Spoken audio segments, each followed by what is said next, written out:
હું રમેશ તન્ના એક નવી પોઝિટિવ સ્ટોરી લઈને નવી સવારમાં આપની સમક્ષ ઉપસ્થિત થયો છું। આજે વાત કરવી છે પાલીતાણાના બગી ઉદ્યોગની। પાલીતાણા એટલે બહુ જ મોટું જૈન તીર્થ। પાલીતાણા બીજી બે બાબતો માટે પણ ખૂબ જાણીતું છે।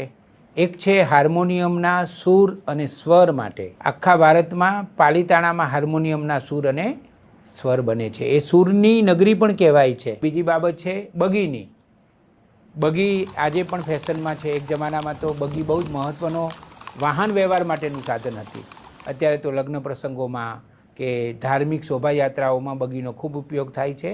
આખા ગુજરાતમાં પાલીતાણામાં બગી બને છે। બગીનું નિર્માણ અને બગીનું સર્જન પાલીતાણામાં થાય છે। આવો આ પોઝિટિવ સ્ટોરીમાં આપણે એના વિશે થોડીક વધારે વિગત જાણીએ। કાસમભાઈ નમસ્તે। નમસ્તે।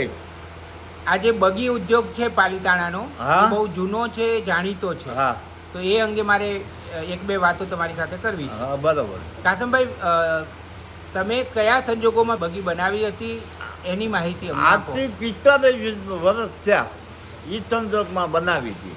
મારા મામા કાસમભાઈ એમના સસરા 12 ગામથી જૂની રજવાડી બગી લાવ્યા હતા। તો એ ભાંગલી તૂટલી હતી, ટૂંકમાં સ્ક્રેપ ભંગાર સમજીને લાવેલા। પછી એમને મારા મામાએ ગાડી બનાવી દીધી, એટલે એમાંથી પાછું ચાલુ થઈ ગયું બગી બનાવવાનું। પછી મારો ધંધો બહુ સરસ ચાલવા માંડ્યો, નકર પહેલા હું બારી દરવાજાનું કામ કરતો। અત્યારે રજવાડી બગીનું ચલણ ઝાઝું છે। લગ્ન પ્રસંગ હોય, ધાર્મિક પ્રસંગ હોય કે કોઈ સારા એવા મસ્ત પ્રસંગ આવતો હોય એમાં રજવાડી બગી લઈ જાય। અને રોયલ બગી રજવાડી લોકો જે માનો કે કાઠી સમાજ દરબારો છે, ક્ષત્રિય સમાજ છે, એ લોકો લગ્ન પ્રસંગમાં ખાસ કરીને રોયલ બગી લઈ જાય છે અને ભાડું પણ બહુ સારું આપે છે। એટલે રોયલ બગી અમે કેવી, એમાં સાગનું લાકડું, તણસનું લાકડું અને અમુક જગ્યાએ શીશમનું લાકડું વાપરવામાં આવે છે। અને આ જે રજવાડી બગી કેવી, એ પ્લાયવુડ અને MDF ઉપર બને છે। ટૂંકમાં રોયલ બગીની આવરદા ઝાઝી અને રજવાડી બગીની આવરદા થોડીક કમ ઓછી। ધાર્મિક પ્રસંગ હોય, શુભ પ્રસંગ હોય, કોઈ મોટું સામૂહિક આવવાનું હોય, જૈન પ્રોગ્રામ હોય, આ બધા બગીઓનું પાલીતાણામાં ચલણ ઝાઝું છે।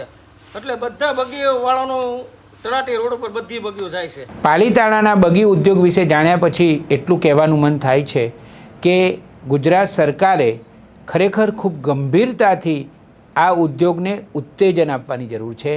કારણ કે આ ઉદ્યોગને કાળજીપૂર્વક આગળ વધારવામાં આવે તો એમાં રોજગારીની પણ ઘણી તકો રહેલી છે।